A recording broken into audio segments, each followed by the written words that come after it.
to get these out faster. Yeah. Welcome back to another episode of Hacks and Hobbies, where passion meets profession. Today's guest is someone who doesn't just ride the wave of e commerce growth, he engineers it. With 7+ years in the digital marketing and over 100 direct to consumer brands in his portfolio, Nikita Vakrushev is the founder of Aspect, a Nashville based email and SMS agency that turns overlooked channels into seven-figure profit engines. If you're an e commerce founder, agency owner, or marketing lead wondering how to unlock buried revenue without burning ad spend, this is your episode. Let's dive in. Nikita, welcome to the show. Yeah, excited to be on Junaid and excited to talk about all things strategy, email, and how people listening can actually leverage this almost forgotten channel. Absolutely. Nikita, take us back to the beginning. What inspired you to build Aspect? Was there a specific moment where you realized retention channels were being criminally underutilized? I don't think it was something that I dreamed about when I was a kid that I'll be running an email agency, but it was a natural evolution from having my own store set up at one point. So I started off with my own Shopify store, learned all of the basics there with Mm, email, SMS, Google Ads, Facebook ads, TikTok. I think it was Musically back then, but basically learning the basics of marketing my own store. And that evolved into me then helping my friends, my family, any acquaintances with all of these marketing stacks, whether it's creating ads for them, creating emails, yeah. that sort of thing. Then that led me to open up the agency and start to hire on talent, helping bigger clients, and then focusing specifically on e-commerce brands. And then after that, we pivoted into email and SMS specifically because it was one of those undervalued channels, and we saw Mm, a ton of success with email marketing from our clientele. And we needed to focus in on one specific niche because at that point, we were getting really burnt out by trying to manage Facebook ads, Google ads, landing mm, pages, conversion rate optimization, and email all at the same time. So we really needed to pick a lane. And after that pivot, it made me really question on why it wasn't being taken as seriously. And I just went super deep into it, nice. got a lot better at it because I was focusing on one thing, and it led to a lot more growth for the business as well as for our clients.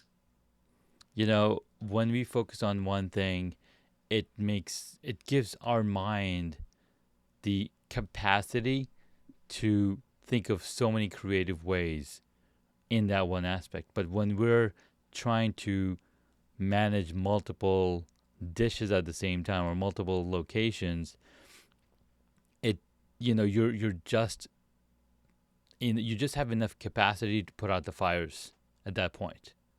You're no longer Exactly. able to think creatively. You're no longer able to try new things because you're trying to keep afloat so many floating or balancing plates and whatnot.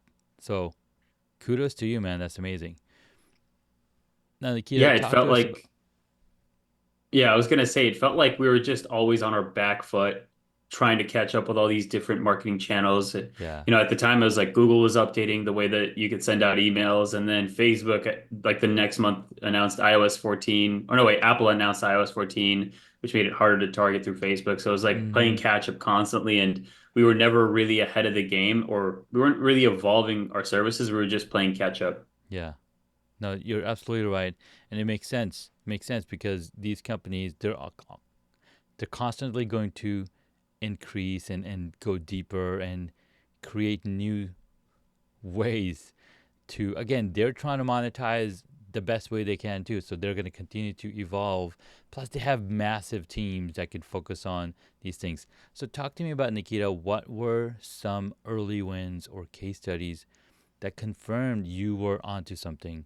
Were there any surprising patterns across those direct to consumer brands? I think the biggest win that I could remember is when we initially pivoted into email and SMS marketing. This was around like 2021, 2022. And at that time, we had, I think, about three email clients. Mm-hmm. And this is when I was like, okay, cool. Like we have Facebook ad leads coming in or like these website leads coming in, but I had to say no. Unfortunately, it sucks to say no to money. Yeah. But we had one specific client come on. Their name was Good Clean Love, and they trusted us to rebuild their entire automation system, their entire backend, basically. Mm. And we did it in about 2 to 3 months. We rebuilt everything, and they were making before signing on a couple $100, maybe like $1,000 a month with their automations. And after rebuilding uh, their entire system, we Mm. saw an increase of like I think it was like $40,000 a month. So like it went from like Wow. $1,000 to $40,000 a month after launching everything. And it's like they're like, whoa, we didn't know we had this much revenue just sitting around. And it's Yeah. like, well, the system that you guys had set up was kind of built to lose money. So now we're Wow. on the flip side of that.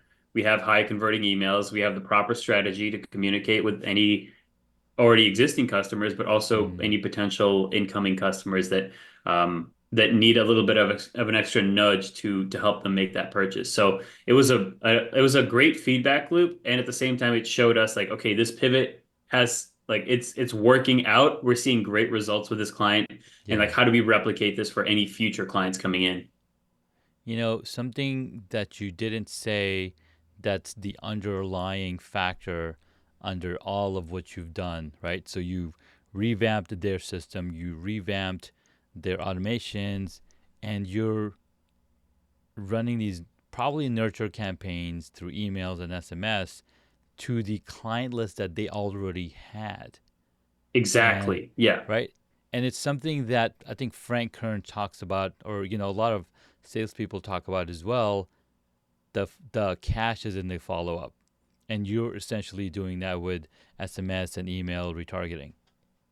Yeah, these were not new customers or new emails coming in. This was their existing list. So they were sitting on a gold mine and they had no idea. Yeah. And you brought up that like the sales are in the follow-up. I'm more of a guy where you live on rented land with all these platforms, whereas you can Yes. also, if you nurture your own land with the email list that you already have and the data that you already have, you're still going to see as much success if done correctly. Yeah. No, you're 100% right.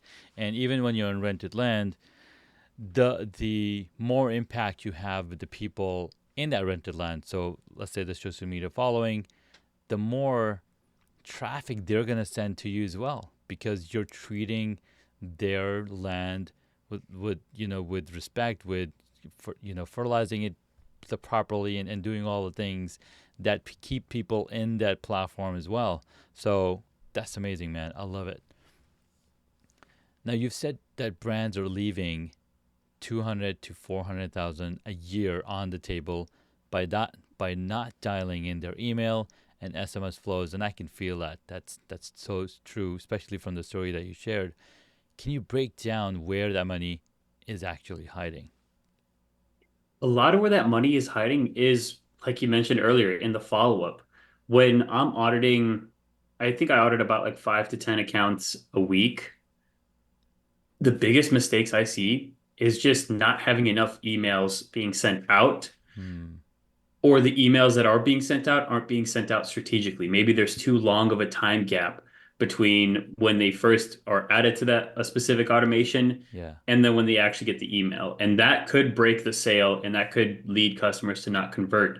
Hmm. So a lot of that money is held in the potential of new customer or new, I guess, subscribers coming in. Hmm. So with the pop-ups or the way that you get new subscribers onto your list is unoptimized. So like that's the first step. We need to fix that because the more people we have on the list, the more we can market to them and the more revenue that's going to come in from that list.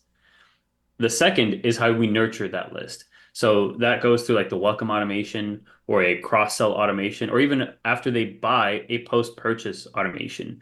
So all of that nurturing is what helps add those specific touch points. I'm not exactly sure who quoted this, but you need Hmm. what, like 5 to 10 touch points in order to get a customer. Yeah. So we want to add in as many of those touch points as possible in between the buyer's journey to gain trust with the customer.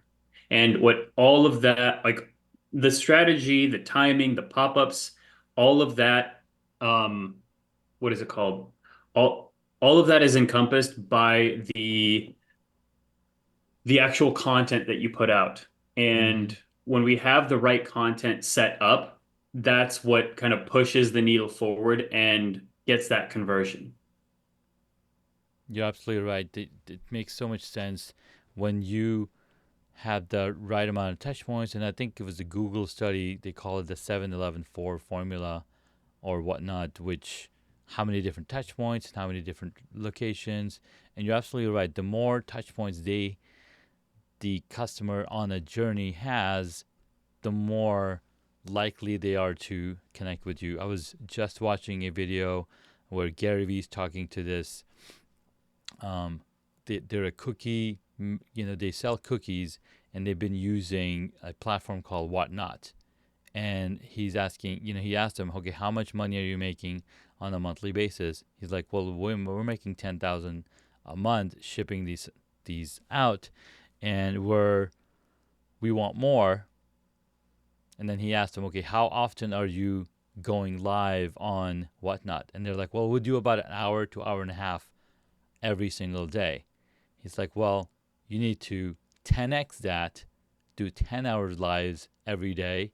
And then even if you have to hire somebody who's just doing these lives, and then you can easily go from 10K to even a $1 million months because now you have the bandwidth and the inflow. So let's go back to emails and SMS.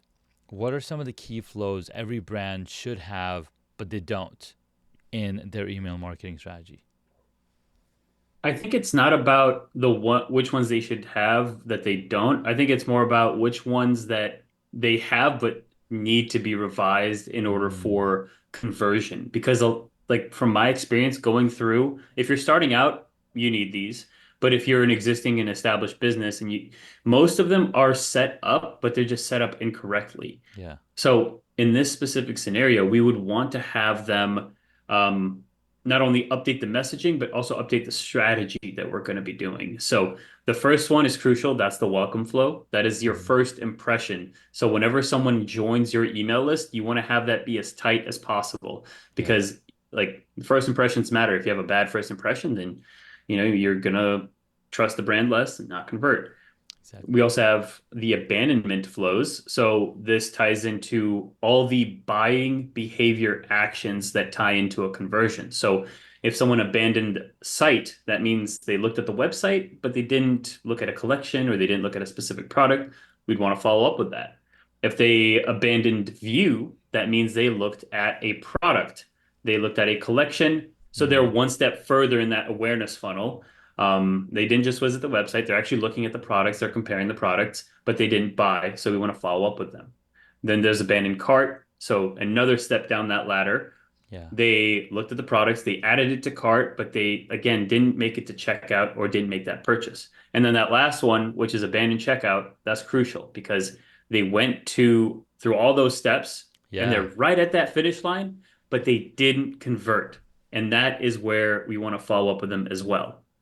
After they've Yeah. made that purchase, we want to follow up with them on post purchase. So saying like, hey, thank you for purchasing. Thank you for supporting our business. Here's exactly what the next steps are. So if it's a specific type of equipment or a specific type of product, it'd be useful for them. Like, for example, like with the Stanley, it's like how to wash the Stanley or like Mm, how to take care of it for longevity, like any sort of tips and tricks or how to actually use the product. We also want to have any cross-sell flows. So meaning mm, if there's anything that ties into the actual product that may be complementary or give the customer a better experience. Like for example, instead of having this specific lid on the Stanley, it could be like a coffee lid, or mm, it could be a different kind of straw, like things that you can add on to the purchase yeah. that not only help you generate more revenue, but also help the customer have a better experience. And at the end of it, some other sort of notable mentions is any engagement-based flows like win back. So making sure that we're targeting the people that have maybe fallen off the list, haven't engaged with our emails, and we're just checking in like, hey, like how's it going? We haven't heard from you in a while. Yeah. And then we also have sunset to like finally make sure like, hey, do you want to be on the list? Because Yeah. we can take you off if, if you're still bothered by it. So those are, I'd say, the core flows that every single business needs to be set up and set up correctly.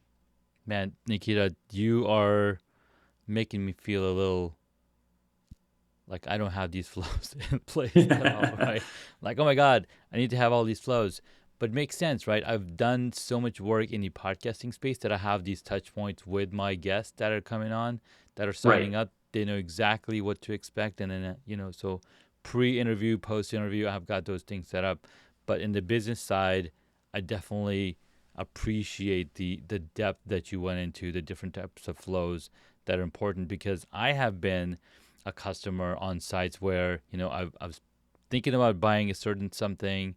I put it in the cart. I'm like, okay, how much is it going to cost to ship? Blah blah blah, and I leave because we all have such crazy days, and then probably in a few hours I get an email. Hey, you forgot something in the cart.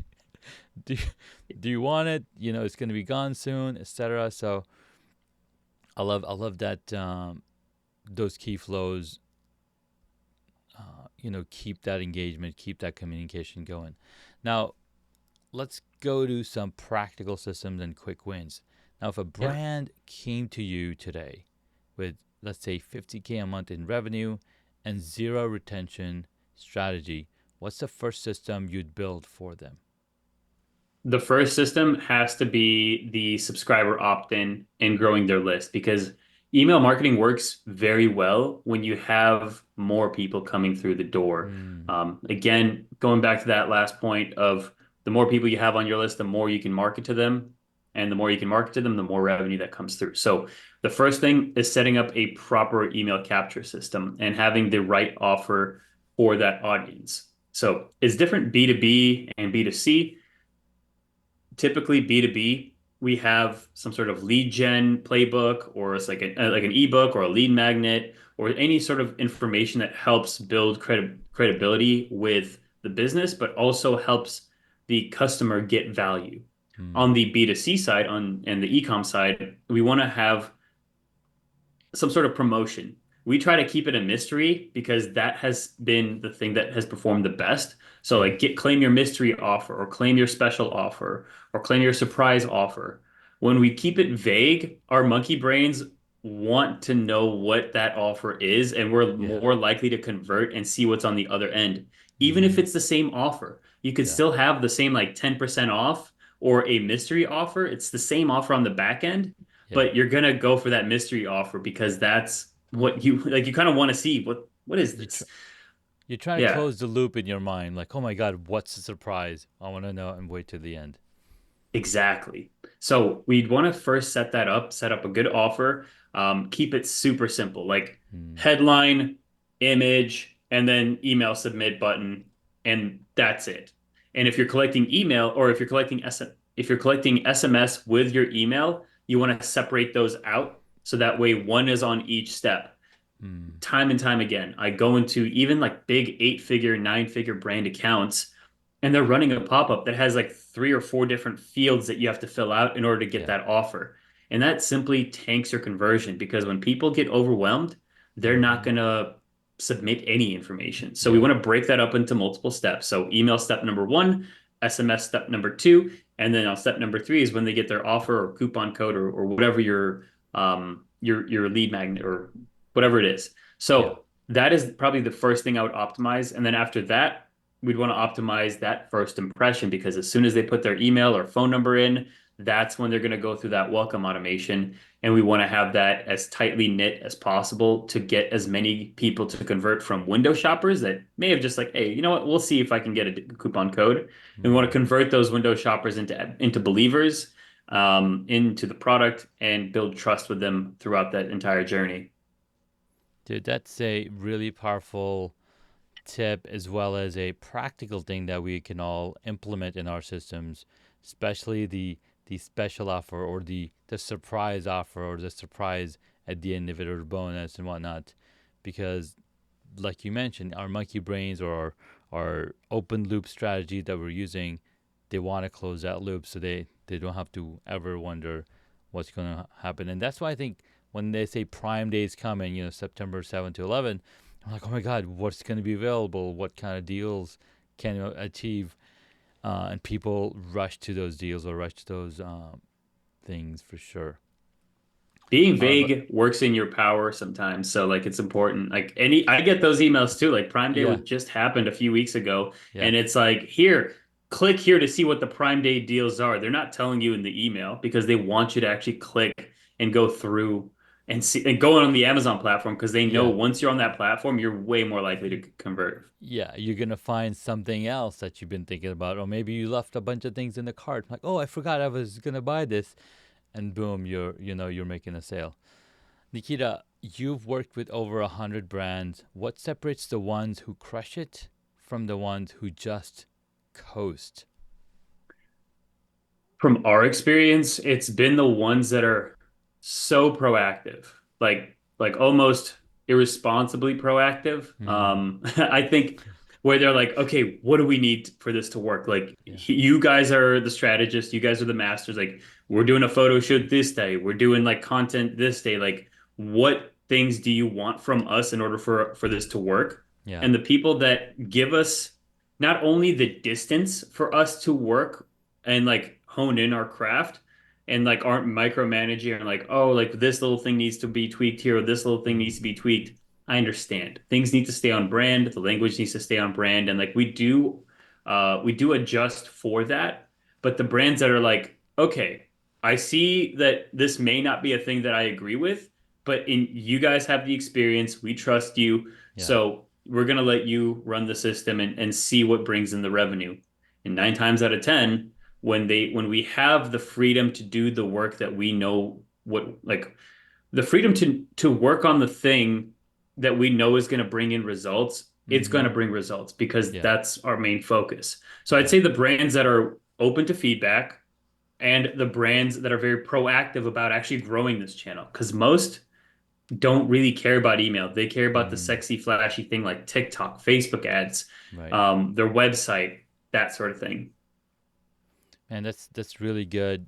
Um, you're almost showing the balance between founder-led growth versus agency-led growth, because when they both come together, that's where the most growth happens, because the founders are inspired, they're activated, they're proactive, like you mentioned, and they're like on the go, and they're hungry for that feedback. And because you're working with hundreds of brands, you know exactly what's going to work, and when you guide them in the right direction, boom, you see those explosive growths.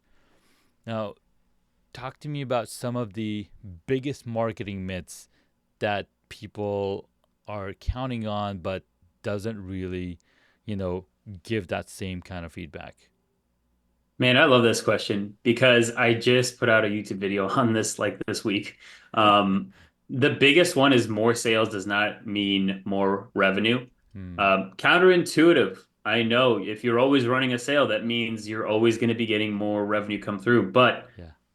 it really, in the long term, really messes with your brand. It does a few things.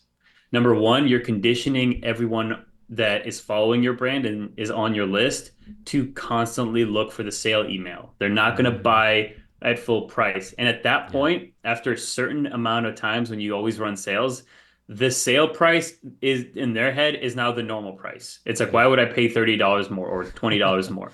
Yes. It just makes no sense. The next thing is it not only conditions them to look for the sales, but you're always hurting the margin of the business. Hmm. Like you're always operating at like 10% less margin than you can, or Yeah. 15% less margin. So you're taking home a lot less revenue. Customer acquisition cost is very high, so there's a lot less coming in. Hmm. And at the same time, oh, hold on. I, okay. At the After same time. that, yeah, at the same time, um, when you're constantly discounting, you're man, I'm so sorry. I'm losing my point. You're good. You're good. The camera froze, just like keeps throwing me off. I'm so sorry. Um,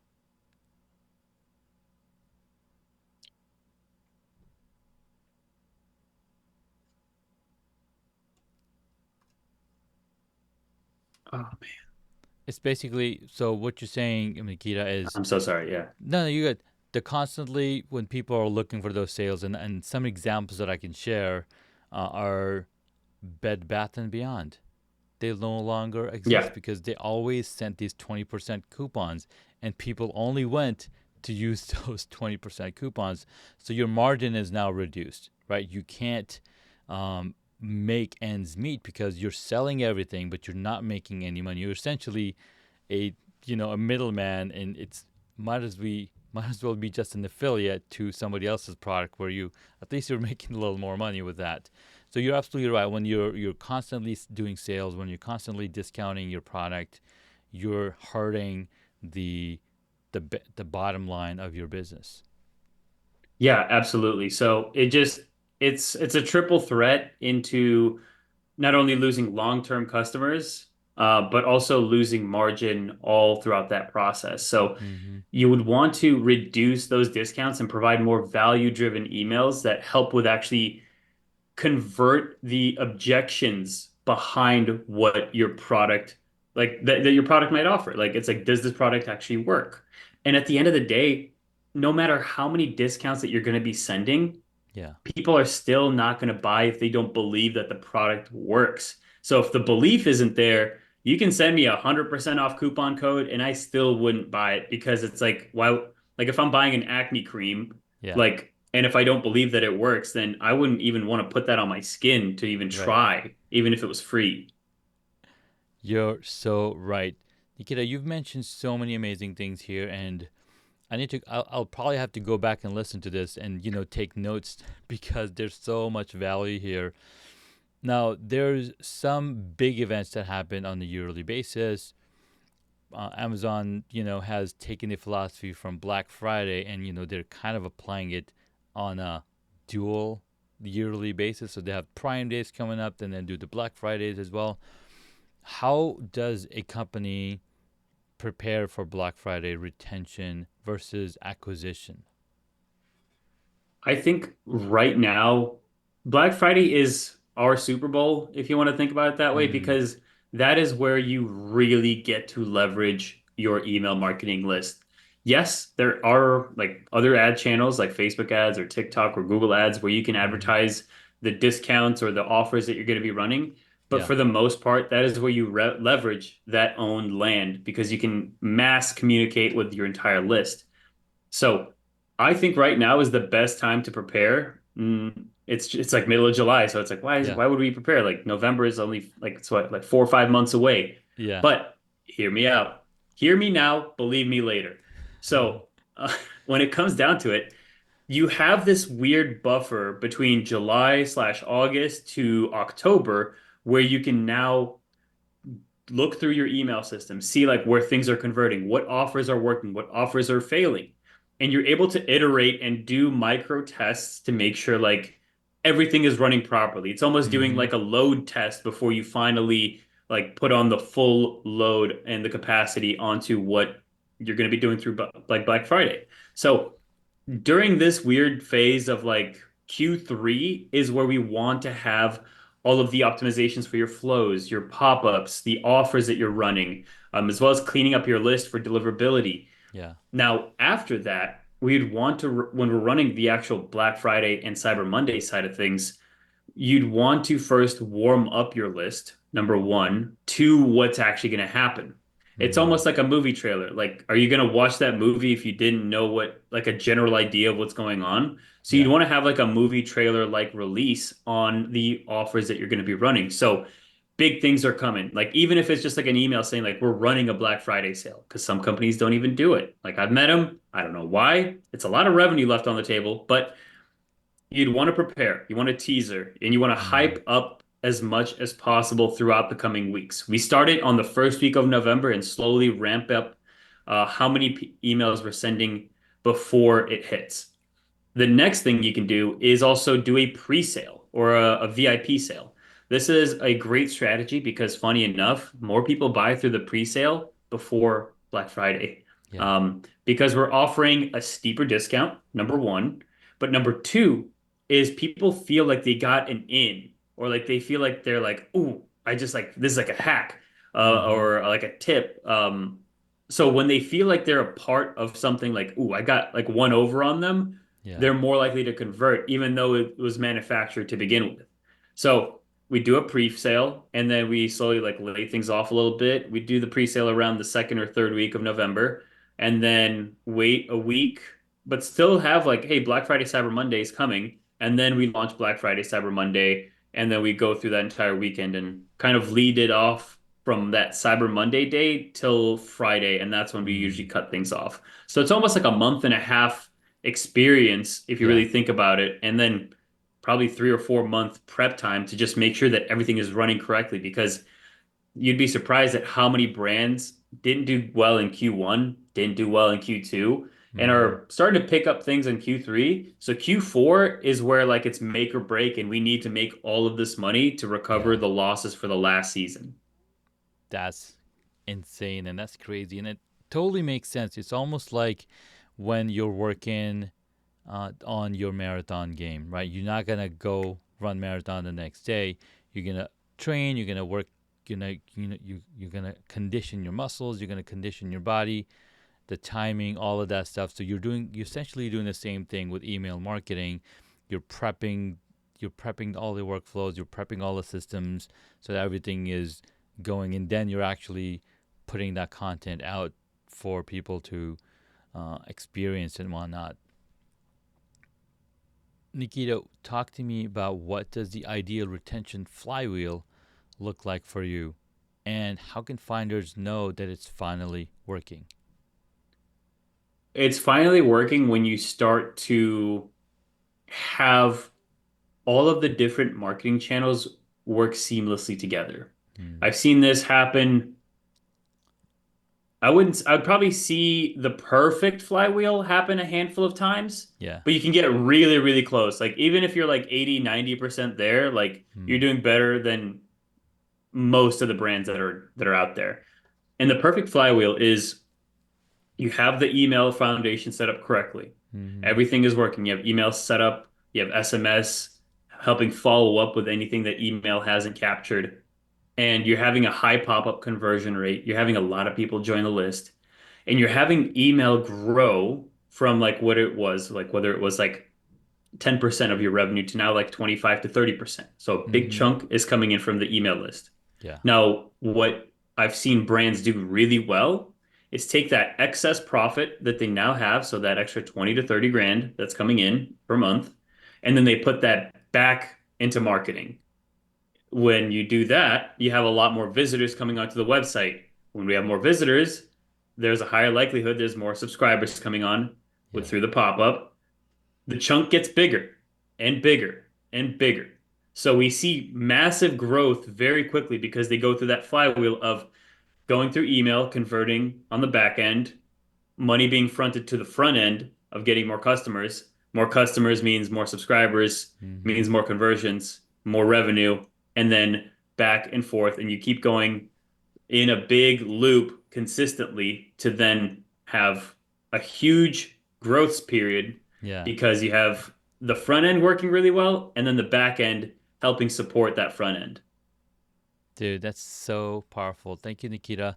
We got a really good feeling about this. I mean, email marketing is not dead because we all check emails literally multiple times a day to either look for deals or maybe we're getting an email from somebody or just to reconnect with a friend.